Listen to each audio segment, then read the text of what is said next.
What if I told you Adobe just flipped the script on content creation and almost no one's ready for how big this is? They just dropped a massive update that takes their tools to a whole new level.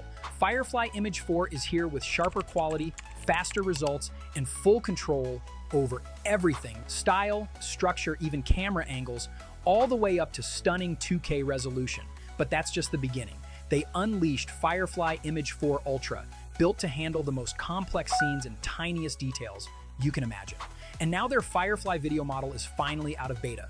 You can generate full HD videos from text and images with total control over motion, atmosphere, and cinematic camera moves. Brands like Pepsi and Gatorade are already jumping on it, but here's the twist no one saw coming. Adobe is opening the doors to third-party models. You can now use GPT Image, Imagen 3, Flux Pro. They're even bringing all of this power into apps like Premiere Pro and Photoshop. The update is live right now on Firefly's web app. So here's the question you didn't expect. What happens when anyone can create like a Hollywood studio from their laptop?